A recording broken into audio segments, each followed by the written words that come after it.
স্বাগত ডিবিসি সংবাদে, আপনাদের সাথে আছি রেদওয়ান আহমেদ। জাতীয় ঐক্যমতের ভিত্তিতে জুলাই গণঅভ্যুত্থানের ঘোষণাপত্র তৈরির উদ্যোগ নিয়েছে অন্তর্বর্তীকালীন সরকার। এতে জুলাই গণঅভ্যুত্থানের মধ্য দিয়ে গড়ে ওঠা জনগণের ঐক্য, ফ্যাসিবাদ বিরোধী চেতনা ও রাষ্ট্র সংস্কারের আকাঙ্ক্ষা সুসংহত হবে বলে জানিয়েছেন প্রধান উপদেষ্টার প্রেস সচিব। সম্প্রতি জুলাই বিপ্লবের ঘোষণাপত্র প্রকাশের আয়োজন নিয়ে কেন্দ্রীয় শহীদ মিনারে 31শে ডিসেম্বর কর্মসূচির কথা জানায় বৈষম্য বিরোধী ছাত্র আন্দোলন। প্রস্তুতিও ছিল শেষ পর্যায়ে। এমন পরিস্থিতিতে সোমবার রাতে রাষ্ট্রীয় অতিথি ভবন যমুনায় গণমাধ্যমের মুখোমুখি হন প্রধান উপদেষ্টার প্রেস সচিব।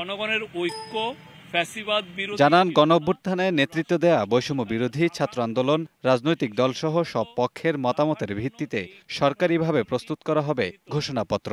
গণঅভ্যুত্থানে নেতৃত্ব দেওয়া বৈষম্য বিরোধী ছাত্র আন্দোলন সহ অংশগ্রহণকারী সকল শিক্ষার্থী, রাজনৈতিক দল ও পক্ষের মতামতের ভিত্তিতে ঘোষণাপত্রটি প্রস্তুত করা হবে।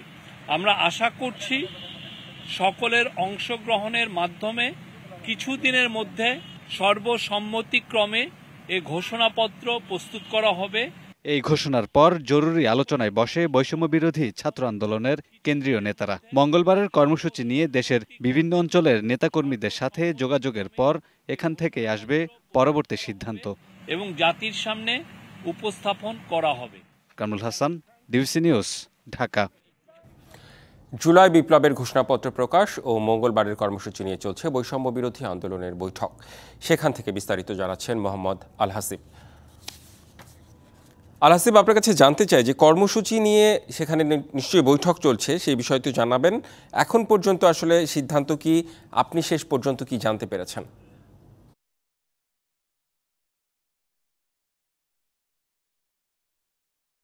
ধন্যবাদ রেজন। আমি এই মুহূর্তে অবস্থান করছি বৈষম্য বিরোধী ছাত্র আন্দোলনের সমন্বয়ক যারা রয়েছেন বা নেতৃত্ববৃন্দ যারা রয়েছেন যেখানে অফিস করেন, সেখানে আমি কিন্তু এই মুহূর্তে এখানে নাই। আমি প্রায় 2 ঘন্টা আগের থেকে এখানে এসে অবস্থান করছি যখন অন্তর্বর্তীকালীন সরকারের প্রেস উইং থেকে একটি ঘোষণাপত্র জারি হয়। তার পরবর্তীতেই কিন্তু আমরা চলে আসি যে কেন্দ্রীয় সমন্বয়ক যারা আছেন তাদের সঙ্গে কথা বলার জন্য। কিন্তু 10:45 থেকে আসার পর থেকে এখন পর্যন্ত তারা তাদের ভেতরে আলোচনা করছেন, সিদ্ধান্ত নিচ্ছেন যে তাদের কি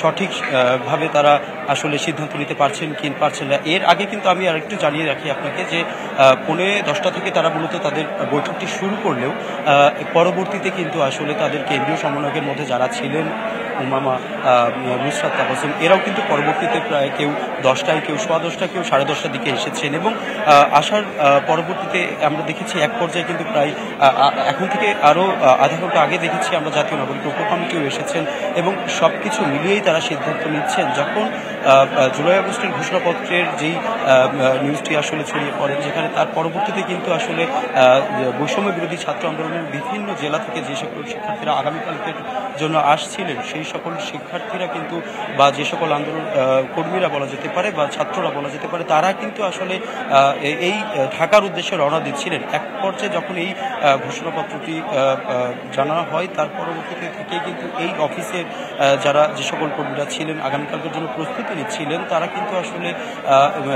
সরকারের এই সিদ্ধান্ত মানতে নারাজ অবস্থায় বলা যাচ্ছিল। কিন্তু পরবর্তীতে কিন্তু কেন্দ্রীয় সমন্বয়ক যারা আছেন তাদের সিদ্ধান্ত ব্যতীত তারা কোনো কথা বলবে না। এখন পর্যন্ত কিন্তু আমরা এই বৈষম্য বিরোধী ছাত্র আন্দোলনের যে সকল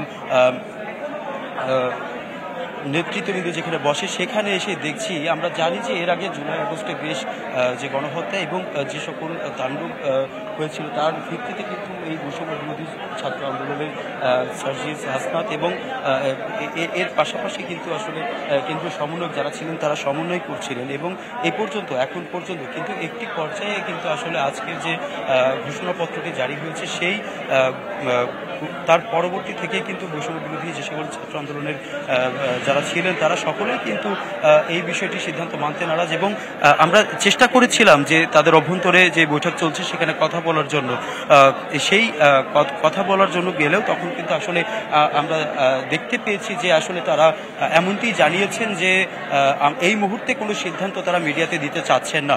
সর্বশেষ আমার কাছে এই ছিল। পর্যন্ত গণমাধ্যমের সঙ্গে কথা তারা বলেননি, তাদের কর্মসূচি নিয়ে তারা আলোচনা করছেন। আশা করা যাচ্ছে যে একটা সুনির্দিষ্ট দিক নির্দেশনা কিংবা সুনির্দিষ্ট সিদ্ধান্ত তারা দেবেন কিংবা সংবাদ সম্মেলনও করতে পারেন, এমন তো আশা তো করাই যেতে পারে। আপনাকে ধন্যবাদ হাসিব। জুলাই আগস্টের গণ অভ্যুত্থানে শহীদ পরিবার বিচার পাচ্ছে না এখনও। অনেকেই শঙ্কিত জীবন নিয়ে, কেউ কেউ এখনও মামলা করতে পারেননি, এমন অভিযোগ স্বজনহারাদের। আর বৈষম্য বিরোধী ছাত্র আন্দোলনের নেতারা বলছেন আওয়ামী লীগের দোসররা এখনও সক্রিয়। তবে আইন উপদেষ্টা জানিয়েছেন মামলার বিষয়ে আদালতে আলাদা সেল গঠন করবে সরকার। নগর ভবনে শহীদ পরিবারের পাশে বাংলাদেশ ব্যানারে জুলাই শহীদ পরিবারের মাঝে চেক বিতরণ অনুষ্ঠানের এই আয়োজন ছিল সোমবার, যেখানে কথা বলেন শহীদ পরিবারের সদস্যরা। তাদের অভিযোগ, কয়েক মাস পেরিয়ে যাওয়ার পরও তারা বিচার তো দূরের থাক, মামলাও করতে পারছেন না। পাল্টা ফ্যাসিস্টদের দোসরদের হুমকি ধামকি পাচ্ছেন। আপনারা থাকতে এই মায়েরা বা আমরা কেন বিচারের জন্য আজকে দরজায় দরজায় ভিক্ষা করতে হবে?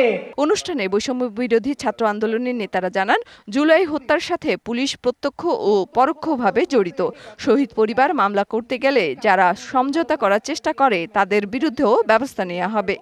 এই পুলিশ প্রত্যক্ষ বা পরোক্ষভাবে এই হত্যাযজ্ঞের সাথে জড়িত ছিল, তাদেরকে অনেককে জড়িত করা হয়েছে, অনেকে ইচ্ছাকৃতভাবে অতি উৎসাহী হয়ে কাজগুলো করেছে, কিন্তু তাদের শাস্তি আজকে বদলির মধ্যে সীমাবদ্ধ। একই অনুষ্ঠানে আইন উপদেষ্টা শহীদ পরিবারের মামলার বিষয়ে কোর্টে আলাদা সেল গঠন করা হবে বলে জানান। এখন যেহেতু দৃশ্যমান না, এখন ভেবে নিও না যে কেউ বসে আছে। কালকেও মিটিং করেছি প্রসিকিউশন টিমের সাথে, তাদের কি হেল্প দরকার আমি বলেছি, যা দরকার আমাদের সরকারের পক্ষ থেকে দেওয়া হবে। বাবা, এর বেশি আমাদের কিছু করার নাই। পরিবেশ উপদেষ্টা বলেন, শহীদ পরিবারকে সহযোগিতার বিষয়টি সর্বোচ্চ গুরুত্ব সহকারে দেখছে সরকার। Justice hurried is justice buried. অতি তাড়াহুড়া করতে গেলে বিচারের মৃত্যু হয়। Justice delayed is justice denied. বিচার প্রলম্বিত হয়ে গেলে আসলে বিচার অস্বীকার করা হয়। আমরা কোনোটাই করার আমাদের ইচ্ছা নাই। সঠিক বিচার দেওয়ার ওই দায়টা আমরা নিয়েছি। স্বাস্থ্য উপদেষ্টা বলেন, শহীদদের রক্তের উপর দাঁড়িয়ে সরকার গঠন করা হয়েছে। হুমকির বিষয়টি সরকার গুরুত্ব সহকারে দেখবে। আপনাদের যেন সবসময় আমরা পাশে থাকতে পারি। শহীদ পরিবারের প্রতি সরকারের সর্বোচ্চ গুরুত্বের এই প্রতিফলন জুলাই স্মৃতি ফাউন্ডেশন। শহীদ পরিবারকে জাতীয় বীর হিসেবে ঘোষণা সহ সব ধরনের সহযোগিতার আশ্বাস দেন বক্তারা। মেহের মনি, ডিবিসি নিউজ, ঢাকা। গণ অভ্যুত্থানের উদ্দেশ্য ধারণ করে মাঠ পর্যায়ে কাজ করার নির্দেশ দিয়েছেন প্রধান উপদেষ্টা ডক্টর মোহাম্মদ ইউনূস। তিনি বলেন, মাঠের প্রশাসনই আসল সরকার। এমনভাবে কাজ করতে হবে যেন মানুষ বুঝতে পারে একটি পরিবর্তন হয়েছে। ধর্ম, বর্ণ নির্বিশেষে সব নাগরিক অধিকার নিশ্চিতে জোর দিয়ে প্রধান উপদেষ্টা বলেন, সব মানুষকে নিয়ে সত্যি সত্যি একটি পরিবার হতে হবে। তো এখন কথার মতো শোনাবে, বড় পরিবর্তন হয়েছে এবং একটা বড় পরিবর্তনের সুযোগ সৃষ্টি হয়েছে। এই সুযোগটা যদি আমরা না বুঝি তাহলে বোধহয় আমরা ব্যর্থ হলাম। আমরা উপর থেকে হয়তো যা যা কাগজপত্র নির্দেশ যাচ্ছে সেটা একরকম ভাবে আসবে, নিজের থেকে সেটাকে সম্প্রসারিত করতে হবে। যেহেতু এই অভ্যুত্থান হয়েছে, তার মধ্যে বহু রকমের ডিস্টারবেন্সেস সৃষ্টি হয়েছে কাজকর্মে, সেই এটার থেকে উত্তরণ করে এখন ফুল স্পিডে অগ্রসর হওয়ার জন্য আমাদেরকে অগ্রসর হওয়ার সময় এসে গেছে। সরকার ও আদালত আওয়ামী লীগকে নিষিদ্ধ না করলে দলটির নির্বাচনে অংশগ্রহণে কোনো বাধা নেই, এমন মন্তব্য করেছেন প্রধান নির্বাচন কমিশনার AM নাসির উদ্দিন। সকালে চট্টগ্রামের সার্কিট হাউসে ভোটার তালিকা হালনাগাদ ও ত্রয়োদশ জাতীয় সংসদ নির্বাচন উপলক্ষে নির্বাচন কর্মকর্তাদের সাথে মতবিনিময়ে তিনি একথা বলেন। এদিকে আগামী 20 জানুয়ারি থেকে ভোটার তালিকা হালনাগাদে বাড়ি বাড়ি গিয়ে কাজ শুরু করবে নির্বাচন কমিশন। আওয়ামী লীগ তো আমাদের এখানে একটা রেজিস্টার্ড দল, এটা আমাদের বিধিবিধান অনুযায়ী এটা রেজিস্টার্ড দল। সরকার যদি কোনো দলকে নিষিদ্ধ ঘোষণা না করে তাদের রেজিস্ট্রেশন তো আমরা বাদে করতে পারি না। এটা রাজনৈতিক সিদ্ধান্ত অথবা কোর্টের সিদ্ধান্ত, এর দুইটার একটা হইতে হবে। বাংলাদেশকে উন্নত বিশ্বের কাতারে নিতে নির্বাচনের বিকল্প নেই বলে মন্তব্য করেছেন বিএনপির ভারপ্রাপ্ত চেয়ারম্যান তারেক রহমান। দেশ ও মানুষের সমস্যা সমাধানে সরকারের কাছে ঐক্যবদ্ধ হয়ে আওয়াজ তোলার তাগিদ দেন তিনি। নীলফামারীতে ক্রস ফায়ারের শিকার বিএনপি নেতা গোলাম রব্বানীর পরিবারকে বাড়ির চাবি হস্তান্তর অনুষ্ঠানে যুক্ত হয়ে সব কথা বলেন তারেক রহমান। বাংলাদেশকে যদি আগামী দিনে নিয়ে যেতে হয় তাহলে অবশ্যই বাংলাদেশকে গণতান্ত্রিক ব্যবস্থার মধ্যে ফিরিয়ে আনতে হবে। সেটি ইউনিয়ন পরিষদের নির্বাচন হোক, সেটি পৌরসভার নির্বাচন হোক, সেটি উপজেলা পর্যায়ের নির্বাচন হোক, সেটি সংসদ পর্যায়ের নির্বাচন হোক, নির্বাচন প্রক্রিয়ার ভেতরে বাংলাদেশকে ফিরিয়ে আনতে হবে। সংবাদে নিচ্ছে একটি বিরতি, সঙ্গেই থাকুন। স্বাগত আরেকবার ডিবিসি সংবাদে। এখন দেখবেন ডিবিসি নিউজের ধারাবাহিক প্রতিবেদন দুর্নীতি যাদের নীতি।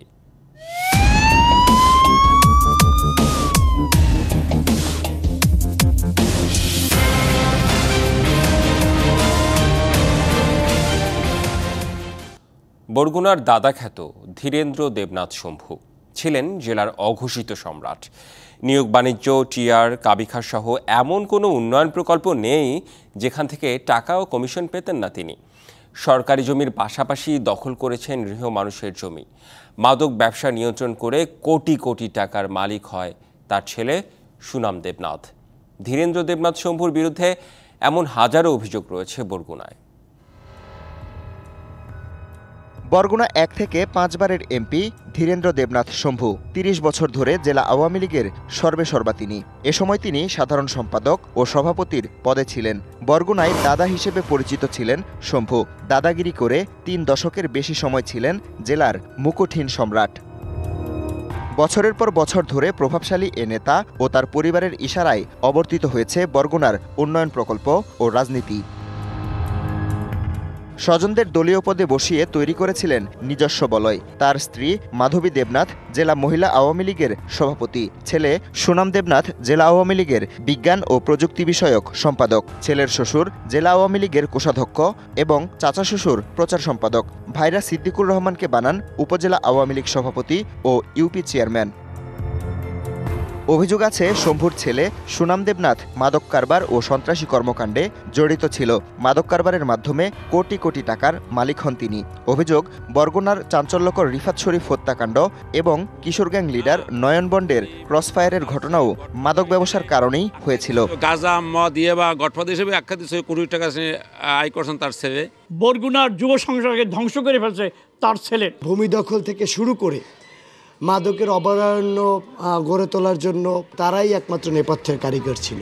অভিযোগ রয়েছে বরগুনা সদর উপজেলা পরিষদের সামনে সরকারের অধিগ্রহণ করা 43% জমি দখলে নেন শম্ভু। সেখানে থাকা একটি দিঘির অংশ ভরাট করে ভবন, প্লেগ্রাউন্ড, সড়ক ও ড্রেনেজ নির্মাণ, ল্যাম্পপোস্ট স্থাপনের কাজ করিয়েছেন পৌরসভার টাকায়। দিঘির বাকি অংশের সৌন্দর্য বর্ধনের কাজ করাতে তিনি জেলা পরিষদ থেকে 1,15,00,000 টাকা বরাদ্দের ব্যবস্থা করেন। কাজ করান নিজস্ব ঠিকাদার দিয়ে। সরকারি সম্পত্তির পাশাপাশি সংখ্যালঘুদের সম্পত্তি ও মন্দির দখলের অভিযোগ রয়েছে সাবেক এই এমপির বিরুদ্ধে। এছাড়া টাউন হল সেতুর উত্তর পাড়ে উঁচু প্রাচীর ঘেরা 21% বাড়ি হুমকি দিয়ে কম দামে কিনেন শম্ভু। নিশানবাড়িয়া এলাকায় 14 একর জমি দখলে নেওয়ারও অভিযোগ রয়েছে শম্ভু ও তার ছেলে সুনাম দেবনাথের বিরুদ্ধে। তিনি হিন্দুদের কাছ থেকে নামে মাত্র দামে কিনে ওই জায়গায় তিনি বাড়ি করেছেন। তার ছেলের উন্নয়ন হয়েছে, তার ভাইয়ের উন্নয়ন হয়েছে, তার উন্নয়ন হয়েছে, বগুড়ার কোনো উন্নয়ন হয় নাই। জমি দখল করেছে উপজেলার সামনে, একটি রুজু করে নামাজ পড়ে সেই মসজিদের সামনে ভরাট করে, বালি দিয়ে ভরাট করে সেখানে সে একটি তার অফিস ভবন করেছে। 16 বছরে টিআর, কাবিখা সহ প্রায় সব প্রকল্পের নামমাত্র কাজ করিয়ে টাকা আত্মসাৎ করার অভিযোগ রয়েছে। সাবেক এমপি শম্ভুর পছন্দের লোকজনই ছিল ওইসব প্রকল্প বাস্তবায়নের দায়িত্বে। টেন্ডারবাজি, চাঁদাবাজি, তার দলীয় বেশ কয়েকজন কেশিয়ার ছিল তার। বরগুনা শহরে ঢুকতেই প্রধান সড়কের পাশে শম্ভুর আলিশান বাসভবন। সরকারি অধিগ্রহণের জমিতে তার এই বাড়ি। বিশাল এই বাগান বাড়ি বানাতে সংখ্যালঘুদের জমি দখলেরও অভিযোগ রয়েছে। 2018 সালের 3রা সেপ্টেম্বর বরগুনায় সংবাদ সম্মেলন করে শম্ভুর নামে 24টি দুর্নীতির অভিযোগ তুলে ধরেন জেলা আওয়ামী লীগের সাধারণ সম্পাদক জাহাঙ্গীর কবির। যারা প্রকৃত আওয়ামী লীগের তাদের মনোনয়ন দেন এবং যাদের দিয়েছেন মনোনয়ন বাণিজ্য করে দিয়েছেন, তারপরও যারা মনোনয়ন পেয়েছেন তাদেরকে তিনি ফোর্স করে তার কথা যারা শুনে তাদেরকে হারিয়ে দিয়েছেন। স্থানীয় সরকার থেকে যত প্রকার বরাদ্দ ছিল সকল বরাদ্দে তিনি বিশাল অঙ্কের টাকা তিনি আত্মসাৎ করেছেন। বিরোধী দলের নেতাকর্মীদের ওপর নিপীড়ন চালানোর অভিযোগও আছে শম্ভুর বিরুদ্ধে। শম্ভু একটা দরিদ্র পরিবারের সন্তান, সেখান থেকে যেখানে এসেছে এটা মানে আলাউদ্দিনের চেরাগের মতো অবস্থা। দুদক যদি অনুসন্ধান করে তাহলে প্রকৃত তার দুর্নীতির যে চিত্রটা এটা চলে আসবে। এভাবে বিপুল সম্পদের পাহাড় গড়লেও হলফনামায় সম্পদ ও আয় কাটছাট করে দেখিয়েছেন ধীরেন্দ্র দেবনাথ শম্ভু। তাতেও সম্পদ বেড়েছে কয়েক গুণ। 2014-তে শম্ভুর বার্ষিক আয় ছিল 24,81,000 টাকা। 10 বছর পর বেড়ে হয় 55,38,000 টাকা। স্থাবর সম্পদ 10 বছরে 37,80,000 থেকে হয়েছে 93,83,000 টাকা। এদিকে অস্থাবর সম্পদ 2014-তে 11,22,00,000 দেখালেও 2024-এ হয় 50,82,00,000 টাকা।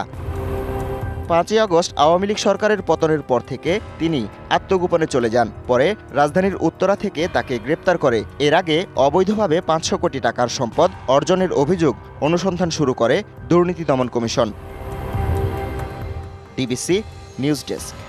সচিবালয়ে আগুনের প্রাথমিক তদন্ত রিপোর্ট জমা দেওয়া হবে আগামীকাল বিকেল 5টায়। তদন্ত প্রতিবেদন আজ দেওয়ার কথা থাকলেও প্রধান উপদেষ্টার কাছে সময় চেয়েছে কমিটি। ক্ষতিগ্রস্ত ভবনটি মেরামতযোগ্য কিনা ভেঙে ফেলতে হবে সেটা জানা যাবে কমিটির প্রতিবেদন হাতে পাওয়ার পর। সচিবালয়ে 7 নম্বর ভবনে লাগা আগুনের ঘটনার প্রাথমিক তদন্ত রিপোর্ট এখনও তৈরি করতে পারেনি তদন্ত কমিটি। প্রধান উপদেষ্টা ডক্টর মোহাম্মদ ইউনূসের নির্দেশে গঠিত উচ্চ পর্যায়ের এ তদন্ত কমিটিকে 3 কার্যদিবসের মধ্যে প্রাথমিক রিপোর্ট দিতে বলা হয়। আজ প্রধান উপদেষ্টার কাছে তা জমা দেওয়ার কথা থাকলেও শেষ পর্যন্ত দিতে পারেনি কমিটি। এখানে অনেকগুলো দল কাজ করছে একসাথে। সেনাবাহিনীর থেকে টিম কাজ করছে, বুয়েটের বিশেষজ্ঞরা কাজ করছে, পিডব্লিউডির লোকেরা কাজ করছে। এগুলো আমরা ডিসকাশন করে কোরিলেট করে এগুলোর একটা কনক্লুশন আসার চেষ্টা করছি যে প্রাথমিকভাবে কি বলা যায়। মঙ্গলবার আরও পরীক্ষা নিরীক্ষা শেষে আবারও বৈঠকে বসবে কমিটি। পরে বিকেলের দিকে রিপোর্ট দিতে পারবেন বলে আশা প্রকাশ করছেন তদন্ত কমিটির প্রধান। অনুমতি নিয়েছি আমি প্রধান উপদেষ্টার কার্যালয় থেকে যে যাতে আমরা টাইমটা একটু বাড়িয়ে দেওয়া হয়। এটা হয়তো বিকেল 5টা পর্যন্ত আমি টাইম নিয়েছি, তারপরে দেখা যাক এর আগে যদি আমি পারি তো করব। এদিকে সচিবালয়ে গৃহায়ন ও গণপূর্ত অধিদপ্তরের এক কর্মকর্তা সাংবাদিকদের জানান, ভবনটির 4টি ফ্লোরে প্রায় 40 থেকে 45টি করে রুম ক্ষতিগ্রস্ত হয়েছে। উচ্চ পর্যায়ের কমিটি ভবনটি এখনও পরিদর্শন করছেন। আগুনে পুড়ে যাওয়া ভবনটি মেরামত করা যাবে নাকি ভেঙে ফেলতে হবে সেটা জানা যাবে তদন্ত কমিটির রিপোর্ট হাতে পাওয়ার পর, জানান এই কর্মকর্তা। যারা এক্সপার্ট টিম আমাদের ঊর্ধ্বতন কর্তৃপক্ষ কর্মকর্তা সাদা আছে, বড় বড় ইঞ্জিনিয়ার, তারা পরিদর্শন করতেছে, এখনও করতেছে, আজকেও করছে। এটা আমাদের গণপূর্তর যে বড় বড় ডিজাইনার আছে, বুয়েটের প্রফেসর সাদারা আসছেন, ওনারা দেখে ওনারা সিদ্ধান্ত দেবেন। কয়েকটি মন্ত্রণালয় বিকল্প হিসেবে নগর ভবন সহ অন্যান্য ভবনে কাজ চালিয়ে যাচ্ছে বলেও জানান এই কর্মকর্তা। বিজয় কুমার দাস, ডিবিসি নিউজ, ঢাকা। বাংলাদেশের বিরুদ্ধে বিভিন্ন ধরনের ভুল এবং অপতথ্য ছড়ানো হচ্ছে। বিকেলে ফরেন সার্ভিস একাডেমিতে বাংলাদেশি ব্র্যান্ড ফোরাম আয়োজিত অনুষ্ঠানে একথা বলেন পররাষ্ট্র উপদেষ্টা তৌহিদ হোসেন। বলেন, যেসব ভুল ও অপতথ্য ছড়ানো হচ্ছে তার জবাব দিতে অন্তর্বর্তী সরকার সচেষ্ট। বাংলাদেশ জ্ঞান এবং প্রযুক্তিগত উন্নয়নে অনেক দূরে গিয়েছে। সবার সাথে সহযোগিতামূলক মনোভাব নিয়ে বাংলাদেশ এগিয়ে যাবে বলেও আশাবাদ জানান তিনি। বলেন, তরুণদের মেধার সঠিক ব্যবহার ও যুগোপযোগী প্রাতিষ্ঠানিক পরিবর্তন আনতে সরকার প্রতিজ্ঞাবদ্ধ।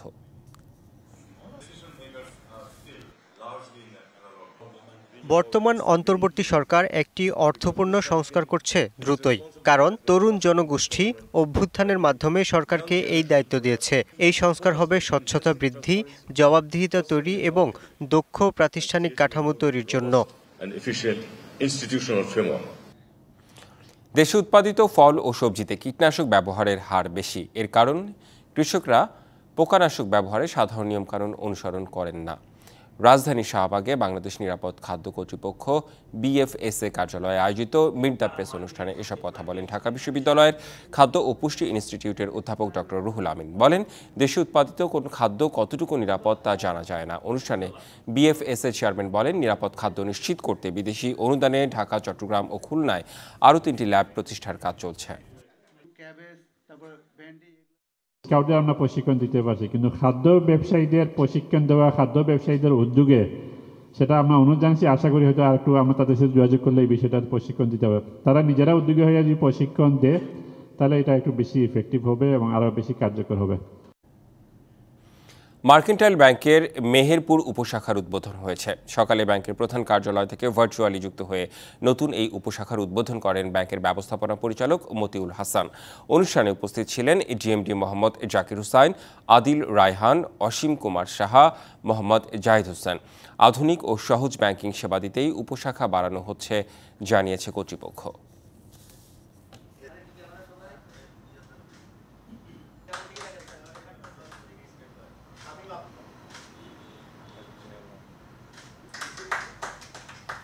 সংবাদ এই ছিল এখনকার মতো। ডিবিসি নিউজের সংবাদগুলো পড়তে ভিজিট করুন dbcnews.tv আর ভিজিট করুন ডিবিসি নিউজের ফেসবুক পেজ এবং ইউটিউব চ্যানেল। সঙ্গেই থাকুন।